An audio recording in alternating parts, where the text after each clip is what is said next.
Mondadori tiene casi que el 80% del mercado editorial colombiano, del mercado editorial latinoamericano. Lo siento, casi me confundí ahí. Random House Mondadori igual mantiene separado, por ejemplo, Alfaguara.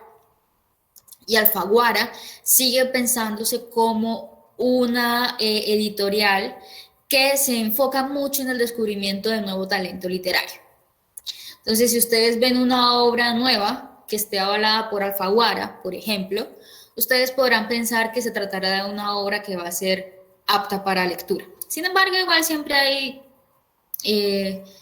mucha lectura por parte de amiguismos, nepotismos, que permiten que ciertas personas puedan ser publicadas en Alfaguara sin ningún tipo de rigor. Las editoriales independientes, por ejemplo, una vez uno trabaja en editoriales independientes, se da cuenta de que muchas funcionan publicando amigos de amigos, en parte porque son editoriales pequeñas que necesitan más que todo de sus amigos como para crecer y publicar, en parte porque son los nichos que se reconocen como autores. Y todo esto lo digo porque quiero que vayan a la página de información de este libro de Arturo Escobar, por favor, y me digan qué encuentran de raro allí.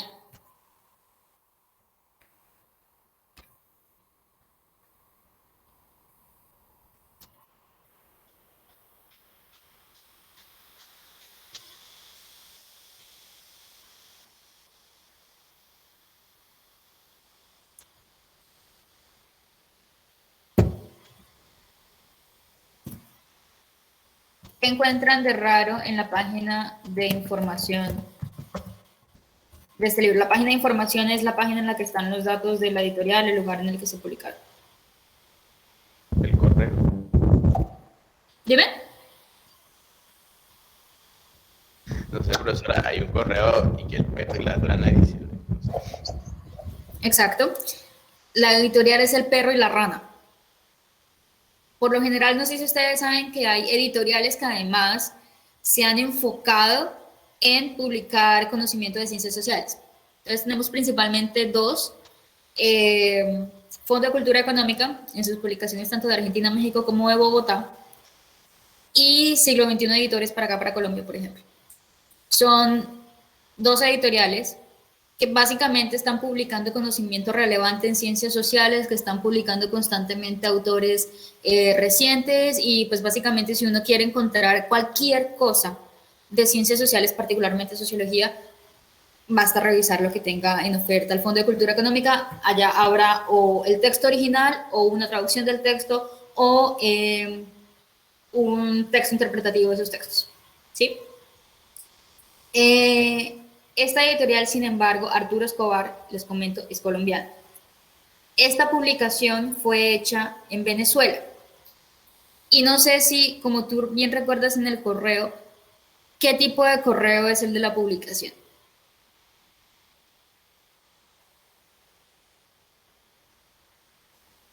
¿Cómo así? ¿Cuál es el dominio de ese correo? Además del perro y la rana. Es un dominio gubernamental. La página inicial, además, nos está mostrando el logo del Ministerio del Poder Popular para la Cultura de Venezuela. ¿Qué les permite a ustedes pensar en términos del contenido del texto? Si sabemos que es un texto que originalmente se publicó en el 2007 y que el título es La invención del tercer mundo.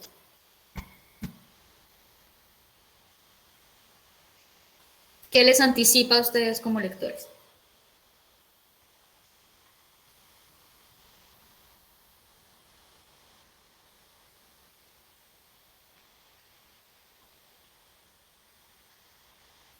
Estos son aspectos por los que yo les digo, fíjense siempre en los datos de marquilla de abajo del ICFES. La marquilla de abajo no es cualquier marquilla, es un dato relevante para la comprensión del texto.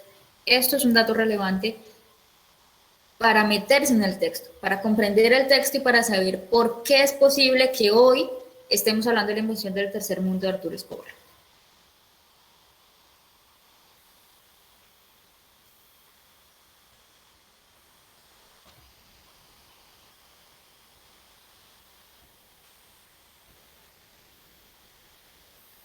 ¿Qué les hace pensar a ustedes que un libro que se llama La invención del tercer mundo se haya publicado en Venezuela y se haya publicado bajo un logo del Ministerio de Venezuela de un autor colombiano que trabaja en Estados Unidos?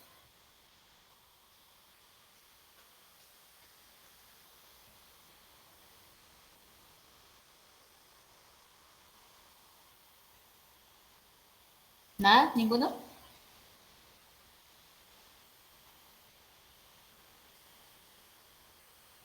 María de Jesús, ¿qué te hace pensar? Profesora, pienso que, o sea, como que ya eso se venía eh, esperando, por decirlo de algún modo, y que, o sea, era como lo que se tenía visto, no sé si me hago entender. Sí. Creo que no, lo siento, no entendí. O sea, sabemos que, bueno, o sea, como la terminología y todo eso del tercer mundo se ha sido algo, o sea, más o menos reciente, ¿verdad? Y bueno, o sea, es como si ya ellos, dadas esas condiciones que pues se presentaban, pues tenían como esa idea, esa noción de algo que podía, de que podía, o sea, como surgir y en ciertos países, ¿ya me entiendes? No. mm, Profesora, sí, Carlos. no sé, yo lo veo como que colombiano y Estados Unidos, Venezuela. Yo veo como algo muy interesante geopolítico, no sé, lo encaminado por ahí. Además, el mandato de Hugo Chávez, un presidente muy polémico también. Es un poquito más por este lado, Carlos. María Gabriela. Profesora, sí, siguiendo con lo que dice Carlos, creo que es como una manera de juzgar que puede ser, o sea, si vemos un colombiano se parte de Latinoamérica, ¿verdad? Pero se fue a Estados Unidos, entonces podríamos decir que está juzgando tanto desde adentro como desde afuera, teniendo en cuenta su posición de privilegio. Muy bien, claro. En efecto, como lo resaltan, por ejemplo, Carlos y María Gabriela, estamos acá hablando de toda una situación geopolítica. Pensar en el tercer mundo es en sí mismo geopolítico. ¿Quién sabe qué es el tercer mundo? ¿Cómo se construye ese tercer mundo? ¿Desde cuándo estamos hablando del tercer mundo? Más o menos.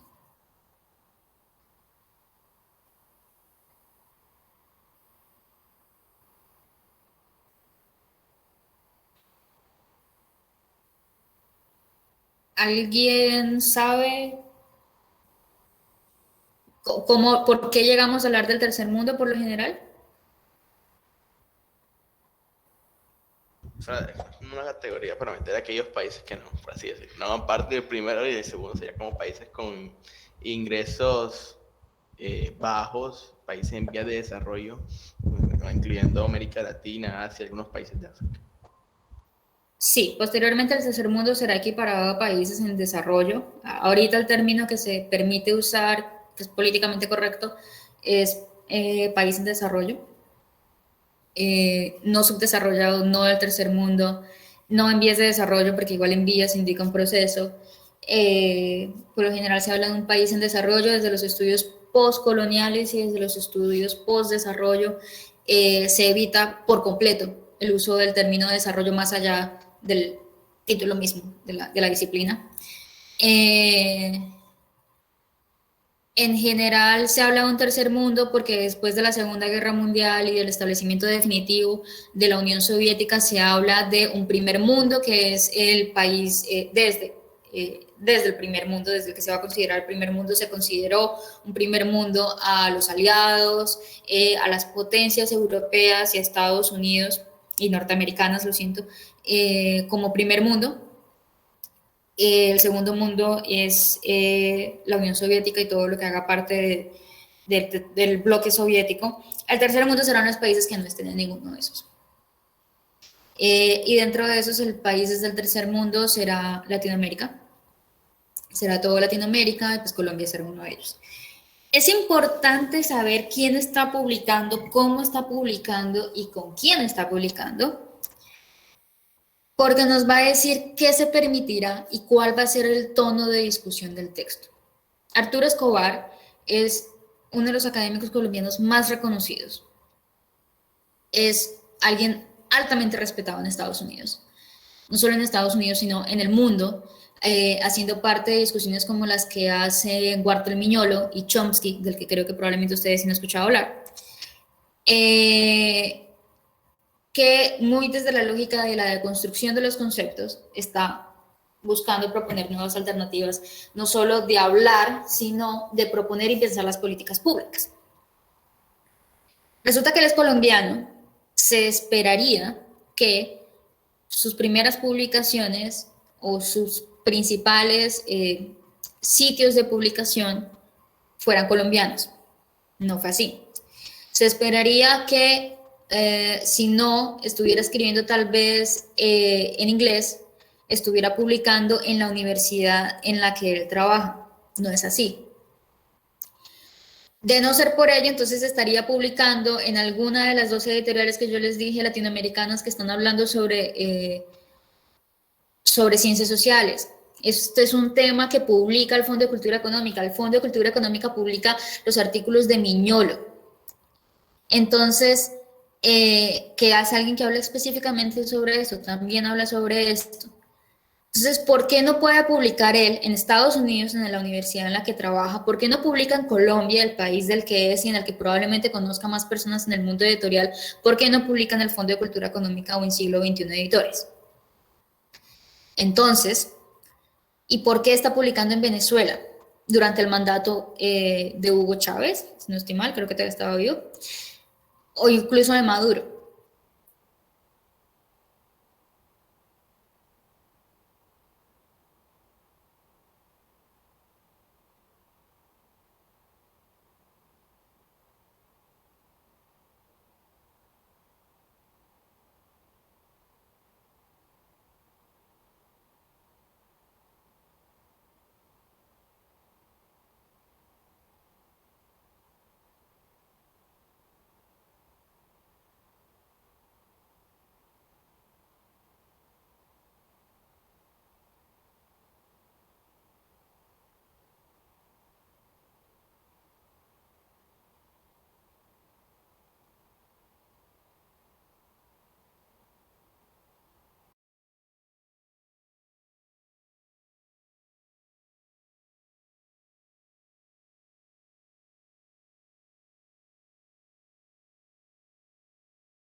Es marco de escritura, por ejemplo, ¿quién me está publicando a mí?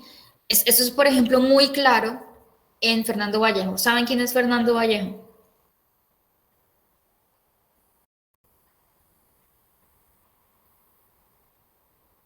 Prefiero yo no, por lo menos. Es de aquí colombiano, ¿no es de Medellín? Sí, autor colombiano. Es paisa.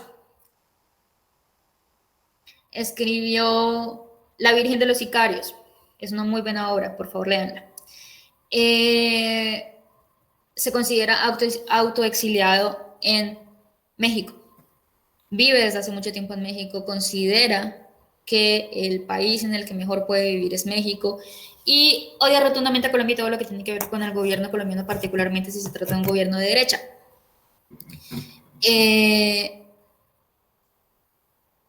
Vallejo no publica ninguna editorial colombiana. Vallejo no considera que sus obras actualmente deban ser publicadas en una editorial que se plantee primero desde Colombia.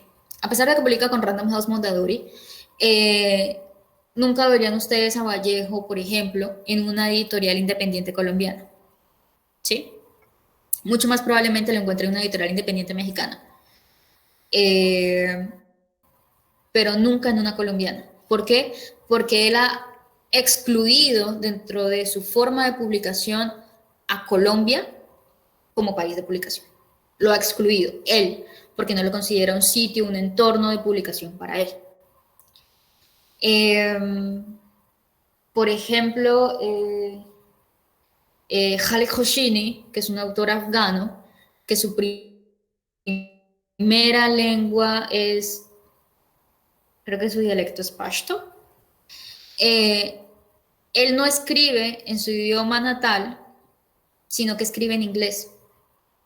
Y su entono y su elección de un idioma de publicación es inglés, porque él se siente en la obligación de hacer que muchas más personas de directa voz conozcan sobre la experiencia de un refugio, que es lo que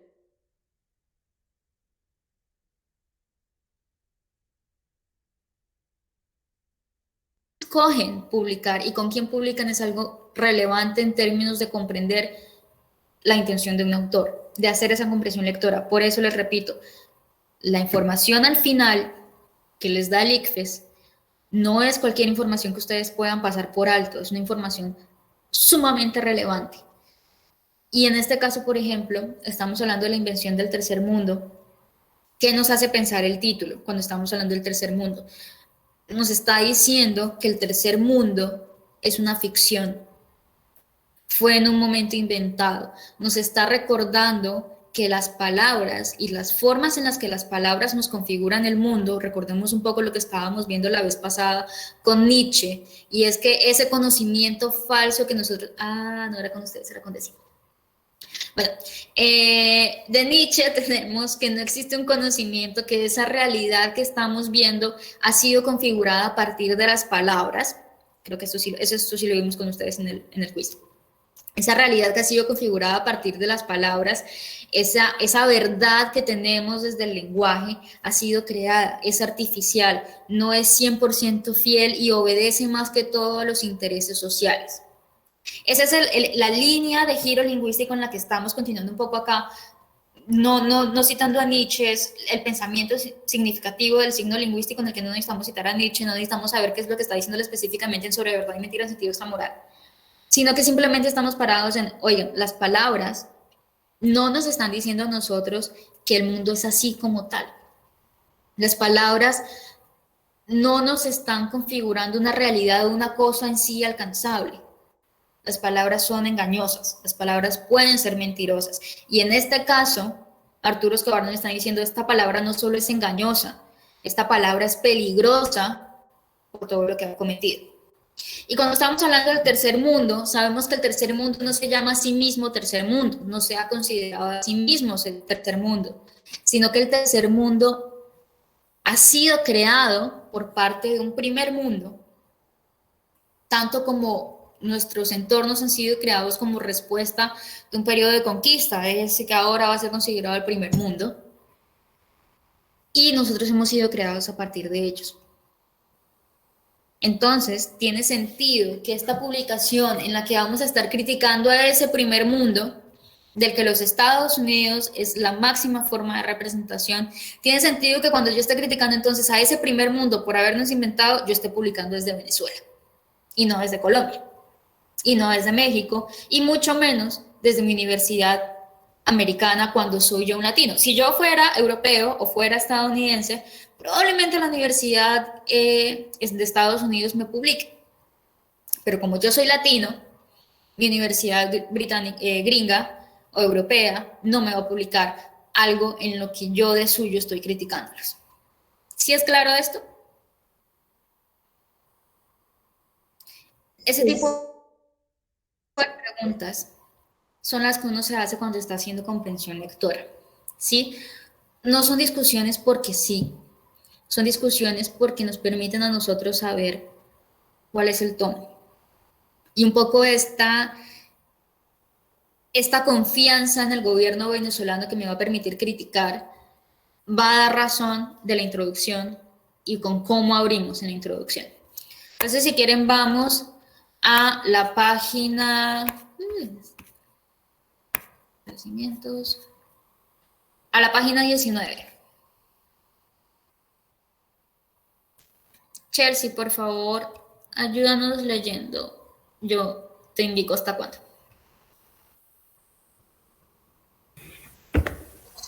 Introducción. El desarrollo y la antropología de la modernidad. En su discurso de posesión como presidente de Estados Unidos el 20 de enero de 1949, Harry Truman anunció al mundo entero su concepto de trato justo.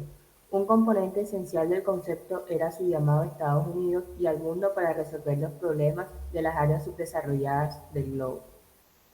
Más de la mitad de la población del mundo vive en condiciones cercanas a la miseria. Su alimentación es inadecuada, es víctima de la enfermedad. Su vida económica es primitiva y está estancada. Su pobreza constituye un obstáculo y una amenaza tanto para ellos como para las áreas más prósperas. Por primera vez en la historia, la humanidad posee el conocimiento y la capacidad para aliviar el sufrimiento de esta gente. Creo que deberíamos poner a disposición de los amantes de la paz los beneficios de nuestro acervo de conocimiento técnico para ayudarlos a lograr sus aspiraciones de una vida mejor. Lo que tenemos en mente es un programa de desarrollo basado en los conceptos del trato justo y democrático. Producir más es la clave para la paz y la prosperidad. Y la clave para producir más es una aplicación mayor y más vigorosa del conocimiento técnico y científico moderno. Truman, 1964. La doctrina Truman inició una nueva era en la comprensión y en el manejo de los asuntos mundiales, en particular de aquellos que se referían a los países económicamente menos avanzados. El propósito era bastante ambicioso: crear las condiciones necesarias para reproducir en todo el mundo los rasgos característicos de las sociedades avanzadas de la época: altos niveles de industrialización y urbanización, tecnificación de la agricultura, rápido crecimiento de la producción material y los niveles de vida y adopción generalizada de la educación y los valores culturales modernos. En concepto de Truman, el capital, la ciencia y la tecnología eran los principales componentes que harían posible tal revolución masiva. Solo así el sueño americano de paz y abundancia podría extenderse a todos los pueblos del planeta. Muchas gracias. Hasta ahí. Hasta ahí estoy. Muy bien. Entonces, en este primer grupo de sentido del texto, ¿qué encontramos? Entonces, nuevamente volvamos. ¿Desde dónde se está publicando? ¿Y qué sentido tiene que abramos de esta forma este texto?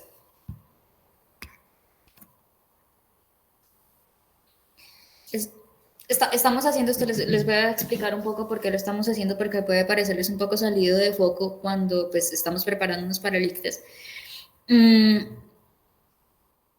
Al ver los resultados que ustedes tuvieron en lectura crítica y en ciencias sociales, que me sorprende, parte de lo que más estaba costándole trabajos a ustedes no era sacar información de un párrafo, sino relacionar partes de un texto con otras y sacar conclusiones posteriores. ¿Listo? Eso no se puede hacer tanto solo desde la pregunta de opción múltiple, sino entendiendo un poco cuál es ese mecanismo de comprensión de lectura que ocurre por detrás de esa pregunta de opción múltiple. ¿Sí me doy a entender? O sea, podríamos, y es lo que vamos a hacer la siguiente sesión, podríamos estar solo resolviendo preguntas de opción múltiple que nos estén marcando a nosotros cuáles son las pautas de esa relación, pero necesito que en general adquieran un mecanismo de duda constante frente a los textos y de pregunta constante para que ustedes puedan hacerlo más mecánicamente o perfeccionar sus propias habilidades y puedan aplicarlo a diferentes tipos de texto. Estamos tratando este específico para poder solucionar algunos asuntos de conocimiento más de ciencias sociales que ustedes puedan requerir para las ICFES. ¿Listo? Pero igual manteniéndonos solo desde lectura crítica. Por eso lo estamos haciendo. Entonces, ¿qué sentido tiene? Es mi pregunta. Que abramos sabiendo que estamos publicando desde Venezuela, como colombiano que trabaja en Estados Unidos, ¿qué sentido tiene tener este tipo de apertura de texto? Por favor, alguien que no sean Carlos y María Barraza.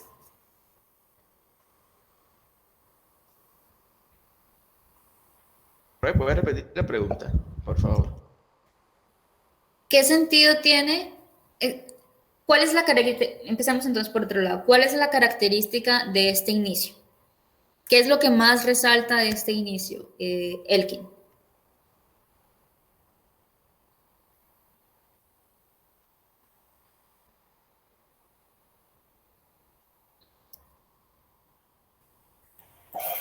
¿Puedo escucharme?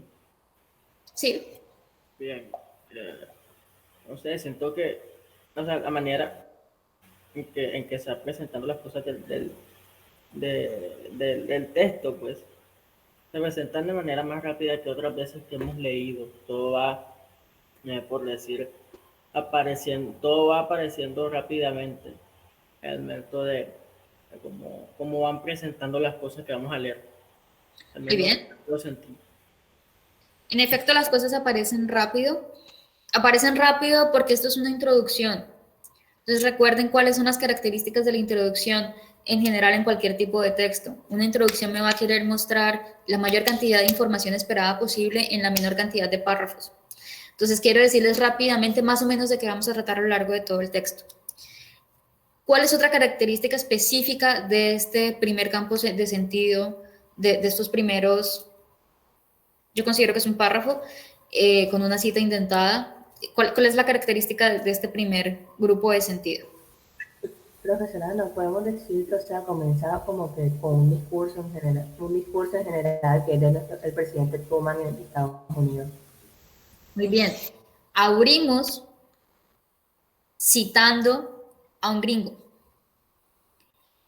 Y estamos publicando desde Venezuela. Es eso precisamente lo que quería hablar. Y estamos hablando del tercer mundo. Lo que hace el recurso que está aquí usando Escobar es, bueno, estamos nosotros parados en que nos han inventado como tercer mundo. Vamos a ver quién nos ha inventado y dice, empieza y parece que nos está diciendo, Truman nos inventó. Estamos aquí gracias a este. Y de pronto empieza a mostrarnos un poco de palabras y un poco de conceptos, entonces nos están hablando de desarrollo, de comercio, de industrialización, de la paz, de la soberanía, de un poco de cosas. Pero esta introducción de este texto, de este fragmento del discurso de Truman, no ocurre sola. Ocurre con una suerte de comentario inicial del autor, que qué recurso está usando para hacernos a nosotros decir, oigan, tenemos que tener cuidado con este discurso porque al parecer no es lo que pinta, al parecer tiene intenciones ocultas. ¿Qué recurso está usando para decirnos, aquí hay algo oculto? Aquí hay algo que tiene otro sentido.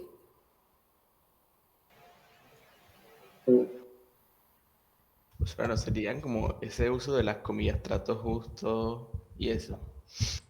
Es precisamente el uso de las comillas. Entonces, si ven cómo la forma afecta al fondo, la forma afecta la forma en la que yo me adentro un texto. Entonces, con la forma, que es este uso de estas comillas, va a decirnos, ojo, aquí active sus antenitas de vivir porque aquí algo va a pasar, aquí algo no está pasando bien. Y no sé si ustedes se dan cuenta, justo después de terminar ese párrafo, pareciera que no estuviera poniendo en duda lo que se está diciendo, simplemente está traduciéndonos, eso se llama parafraseo, está parafraseando lo que está dicho arriba, poniéndolo un poco en contexto para que podamos entender un poco mejor, ¿sí? Sin embargo, es posible para nosotros pensar en algún momento que el autor del texto concuerda con lo que ha dicho Truman.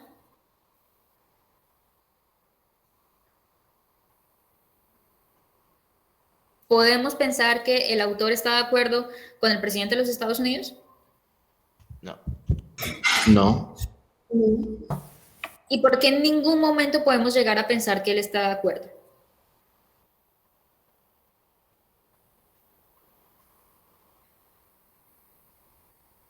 Por el título mismo. Recuerden, la información al pie del texto, del fragmento que les estén poniendo en el ICFES. Si solo tuviéramos este fragmento y debajo nos dijeran, introducción, la invención del tercer mundo, sabemos que hay algo de crítica allí inmersa. ¿Sí? ¿Algún otro aspecto ustedes quieren resaltar de estos primeros tres, de este primer grupo de sentido?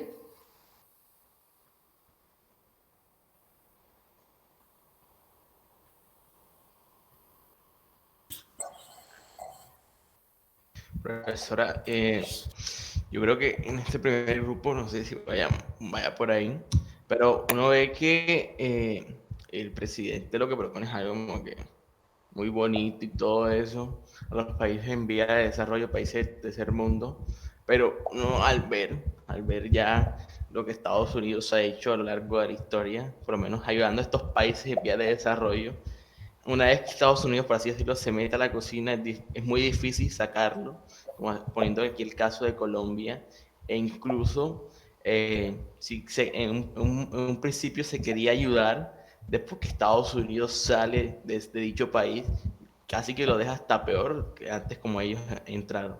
Es como que Estados Unidos no apuntaba sin dejar. Claro. Entonces, esto que estás haciendo tú, Carlos, esto que está haciendo Carlos, hace parte de un tercer punto, bueno, un cuarto punto de comprensión lectora. Entonces, recordemos, un primer momento de comprensión lectora, estamos sabiendo cuáles son las palabras que se están usando. Entonces, sabemos que esta palabra significa esto, esto, esto, esto y esto.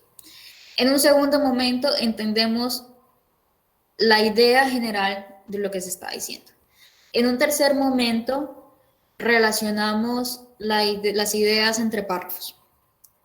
En un cuarto momento, leemos el texto por fuera del texto. ¿Sí me estoy entendiendo?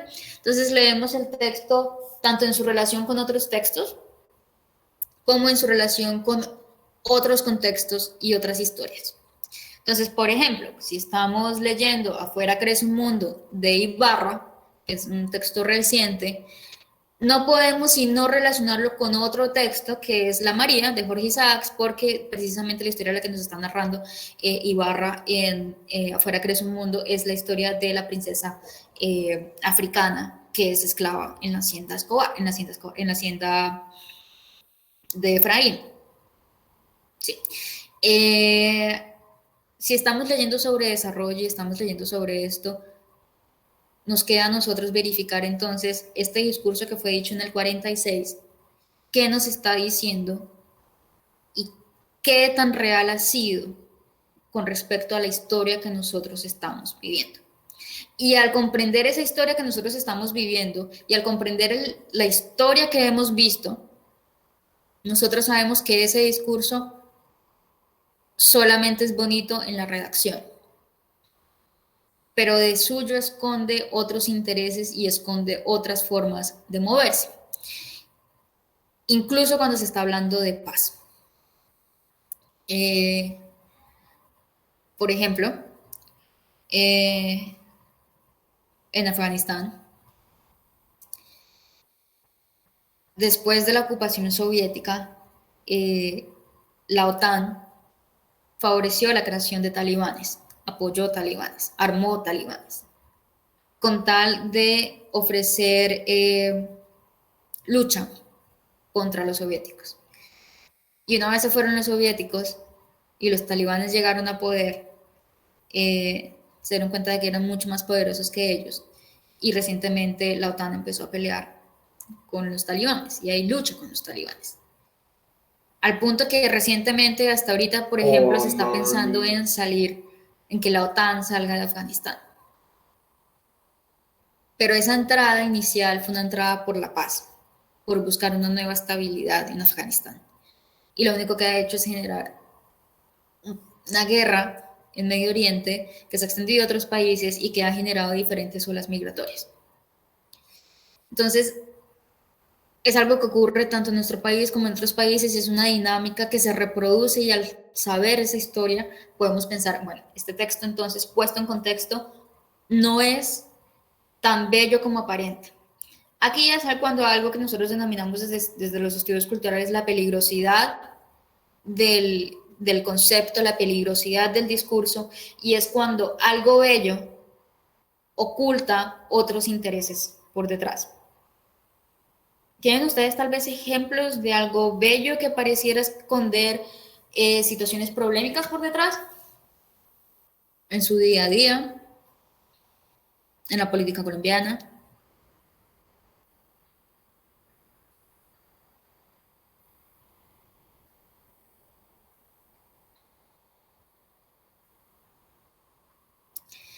En la política colombiana por ejemplo, está el discurso de los políticos, claro, pero en política colombiana, recientemente, el presidente Duque firmó una ley que fue aprobada en el Congreso de la República, que todos los que la promovieron saben que no va a ser una ley ejecutable en el país, saben que es una ley que se va a caer de su propio peso en el país. ¿Cuál? La ley de cárcel perpetua para violadores de menores. ¿Qué es lo peligroso allí? En primer lugar, que invisibiliza la realidad del país en términos de atención a casos de abuso sexual con menores de edad.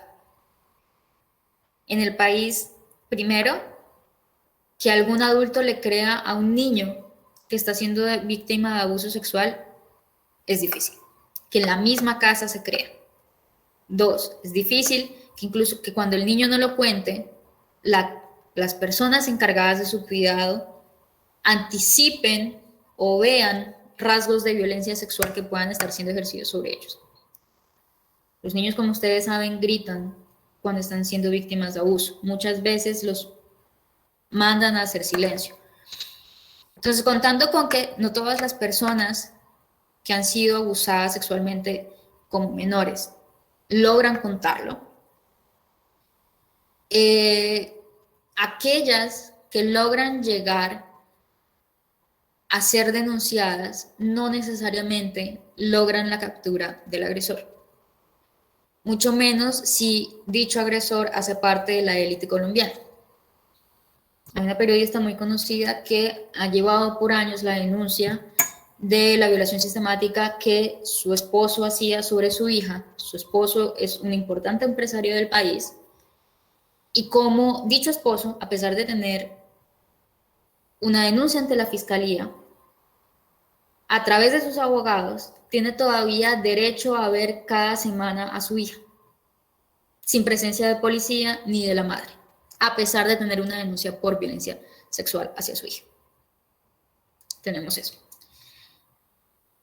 Entonces, hay mucha impunidad. Y van a decir, vamos a darle cadena perpetua a los violadores, como si eso solucionara el problema.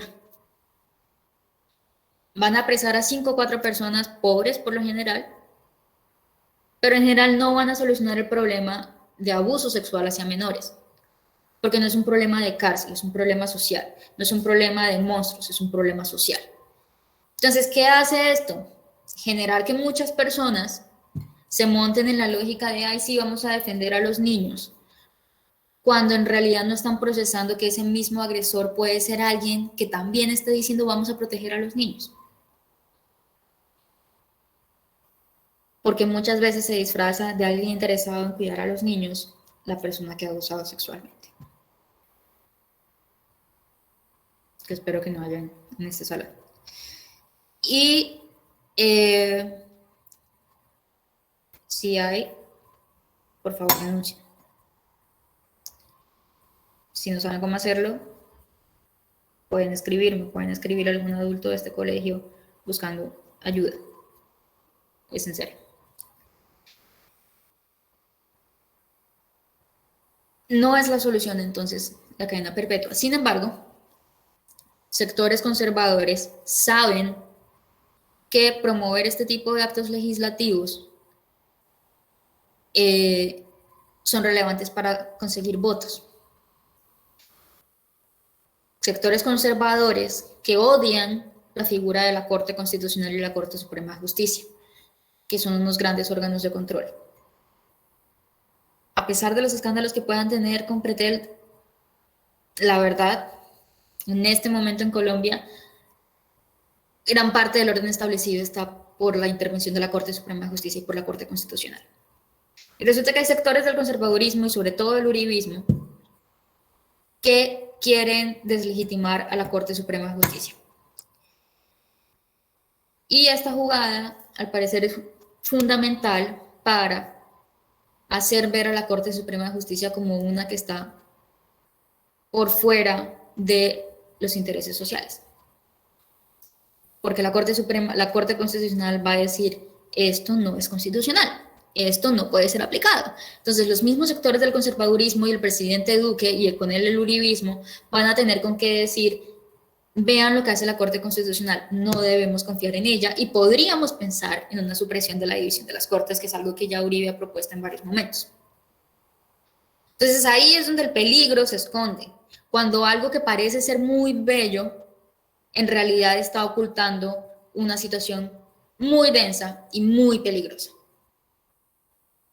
¿Sí? Entonces, esto es importante tanto para su vida como para la comprensión de textos, porque muchas veces los textos parecen estar escritos de una forma desinteresada, cuando en realidad hay formas de comprender que sí hay un interés de fondo y cuando hay formas de comprender que tal vez la postura del autor es una completamente diferente. ¿Hasta aquí todo claro?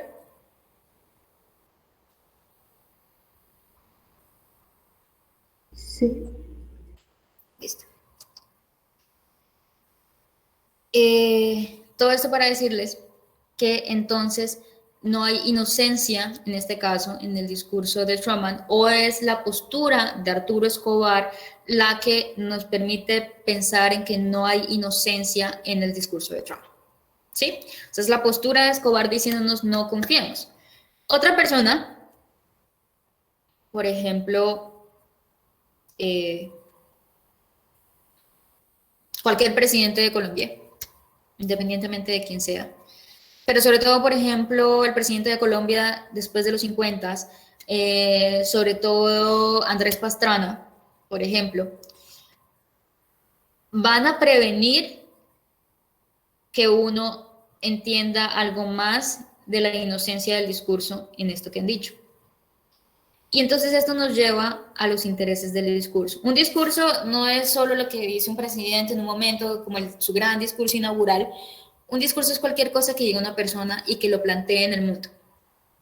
¿Sí? Entonces, por ejemplo, si yo digo yo soy feminista, de suyo es un acto performativo, que me está marcando a mí cómo es, pero eso yo hace parte de mi discurso, porque me está planteando en el mundo.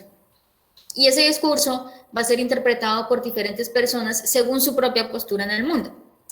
Entonces, para un presidente colombiano que sabe que su posibilidad de gobernar está del lado de asimilar los discursos de Estados Unidos, de asimilar lo que se establezca desde Estados Unidos para Latinoamérica y para Colombia, no podrá hacer énfasis en la aparente no inocencia de ese mismo párrafo.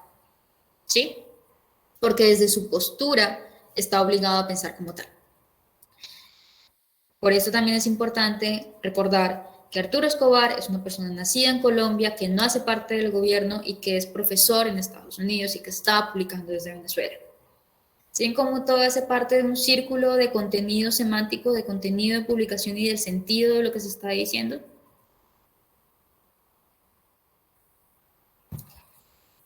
Vamos a leer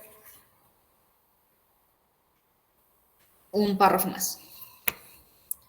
Entonces, por favor, Edward, léenos porfa desde este sueño.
Muy bien.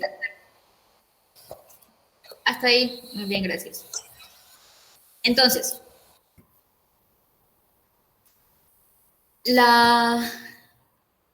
sabemos que el discurso de posición de Truman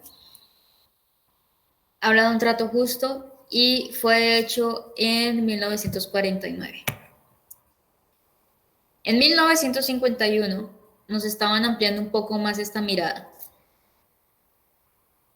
¿Qué diferencias encuentran ustedes entre la cita que se hizo de Truman y esto que nos está diciendo el panel de expertos de las Naciones Unidas?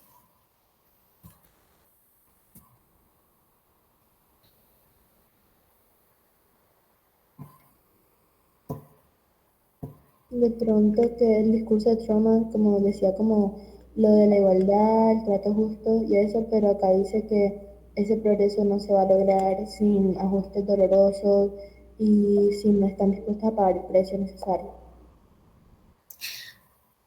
Pensamos en que son citas contradictorias o complementarias.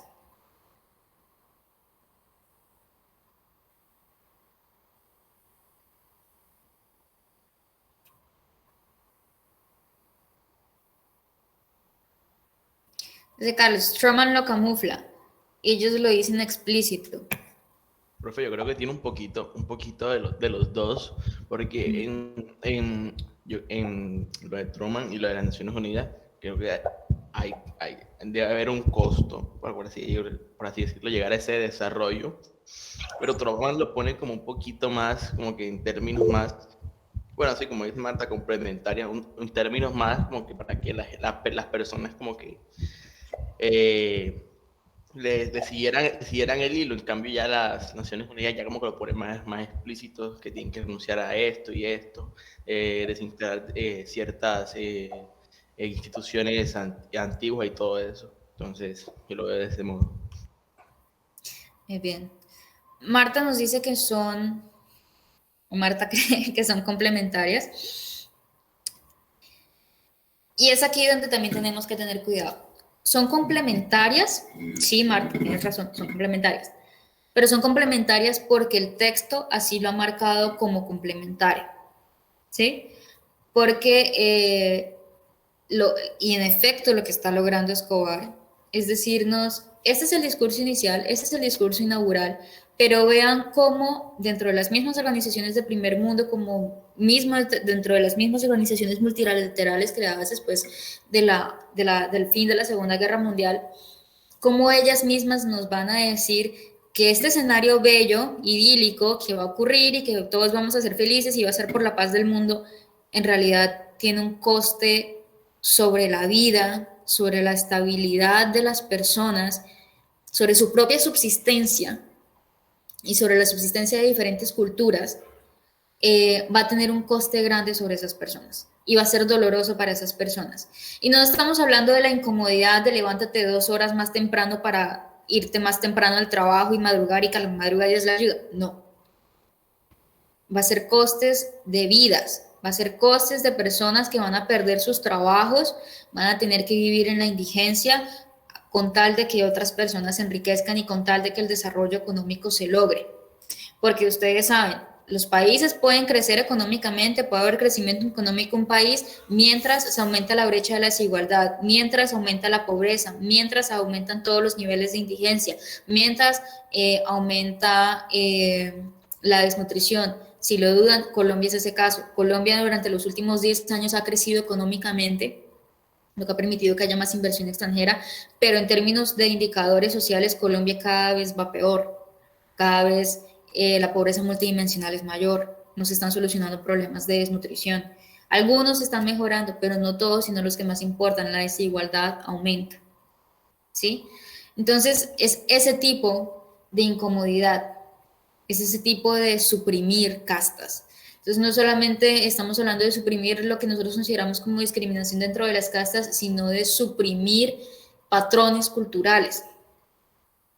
Entonces, para Escobar, tal como nos lo está mostrando Escobar, las dos citas son complementarias.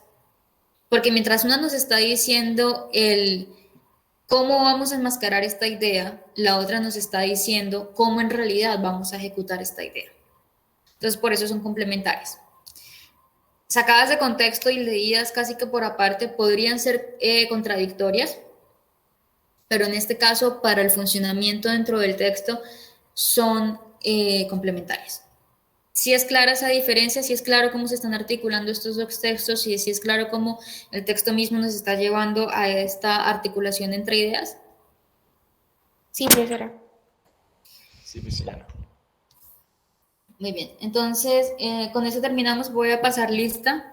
La próxima semana sí vamos a hacer quiz sobre esto, porque pues tenemos que seguir practicando para el ICFES, pero recuerden que intenten empezar a hacerle estas preguntas a los textos que ustedes se leen. Pregúntense un poco qué implica desde dónde se está publicando, ¿sí?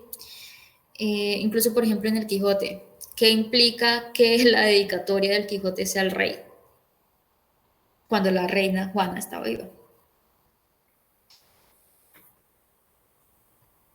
Vamos a pasar lista. Entonces,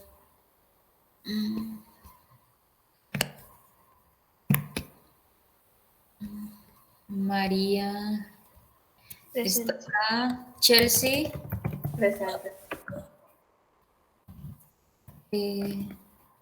Juan Sebastián Castro, Presente. Saray, Presente. Eliana, Presente. Marta, Presente. Sebastián Herrera, Presente. Shari, Presente. Kenneth,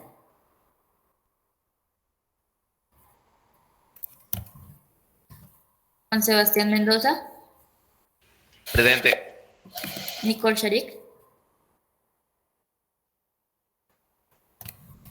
Dinora, Presente. Esteban Pacheco,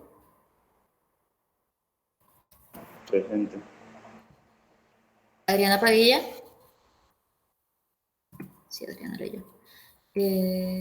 ¿No? ¿Adriana? Ah, ya. María José Perea. Presente.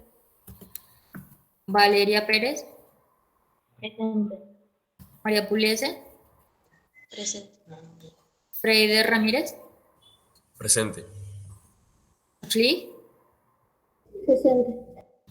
Edward King. Presente. Alex Santoyo. Daniela Vargas. Y Carlos. Presente. Entonces nos vemos la próxima semana. Les dejo ahí el texto para que lo vayan leyendo. De él vamos a hacer varias preguntas en la siguiente, no necesariamente de estas partes que leímos en clase. ¿Listo? Listo, profe. Hasta luego. Hasta luego.